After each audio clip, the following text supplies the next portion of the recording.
Life. It's a very complicated topic.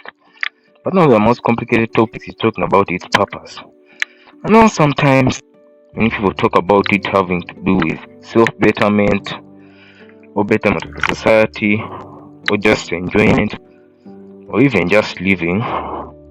But sometimes I've come to the fact after reading some texts that perhaps life is useless. I came across some texts obviously which were going through this topic and it was very self-reflective. I might have even gone into depression. When you think about the concept of life being useless, you have to ask yourself the one question. Life as you go on, what do you exactly intend to do? Or, in other terms, why do you exactly continue living? Just for the sake, or are you driven by an actual purpose? Many people look at, okay, I want to become wealthy and enjoy my life.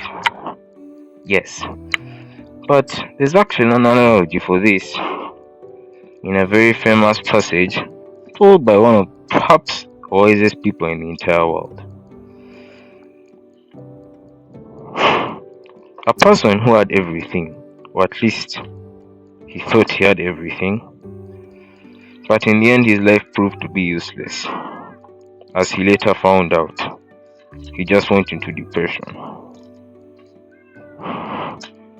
This is a passage in Ecclesiastes of the Bible, which talks about life being useless. As you go through the whole thing, this philosopher who quotes Solomon's life, he went down and he looked at Solomon's life.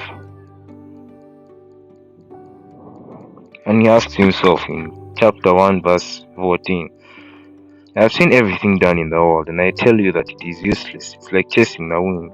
You can't straighten out what is crooked and you can't count things that are there. I have become a man far wiser than anyone who ruled Jerusalem before me. I know what wisdom and knowledge are.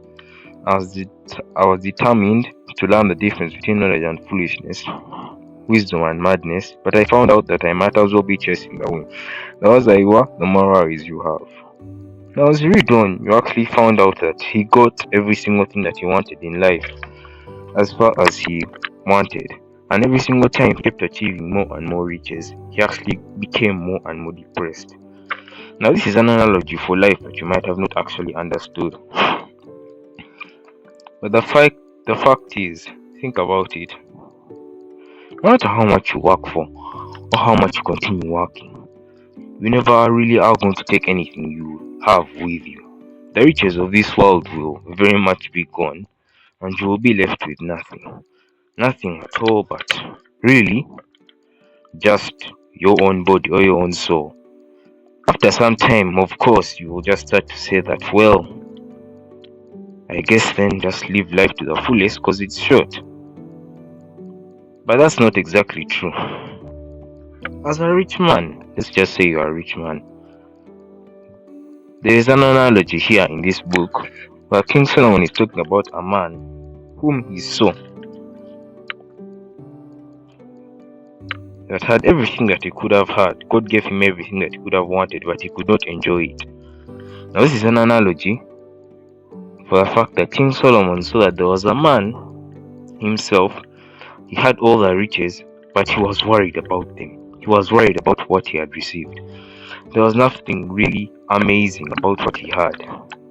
Because in the end of the day, the riches would have to be incorporated. You have to work harder to maintain those riches. The business, your source of income, will always force you to work hard day and night, day and night. And the time to actually enjoy your riches will never come. Which is why you see that the rich always keep continuously wanting to become richer. When you're rich, maintaining your money becomes priority rather than the enjoyment of your life. And while some cases might stray from that, those cases are more likely to lose their wealth other than the ones who maintain it by working hard. But then, what if you're poor? Well, that also just brings into the fact of suffering. If you're poor, well, then your life has no meaning. You can't enjoy anything, and your whole life is just turmoil. But you also have no basis on enjoying or improving your life. You're basically born with nothing. everything that happens, nothing will ever satisfy your soul. The satisfaction of a human heart is like a black hole. It continues to eat and eat and eat and eat. So no matter how hard you work or how rich you become, you'll always want to become richer and you always want to have more. Self-contentment just isn't part of human understanding or human emotion or human nature as a whole. Humans will always want to have more and more and more. So in the end, what is the whole point of life then? If you can't satisfy yourself, if whether you're rich or you're poor, you die, and nothing you have, all your achievements, go away with nothing. Everything that you've done will be forgotten. Because yes, while Solomon did achieve everything that he could have possibly wanted, he still was forgotten, like many people. No one ever remembered him. Many people go every single time on social media trying to seek something, but in the end they get nothing. How do they get? They get forgotten. Because when you die, society has to move on, and you will be forgotten as a result.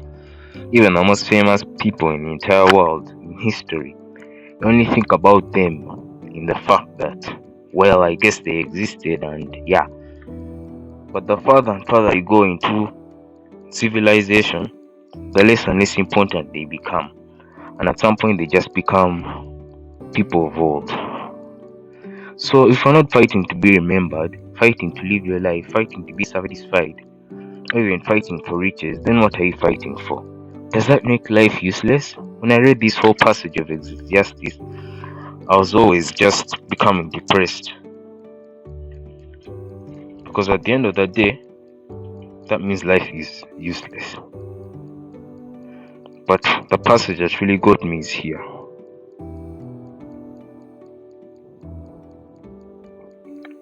It's chapter 12, verse 13.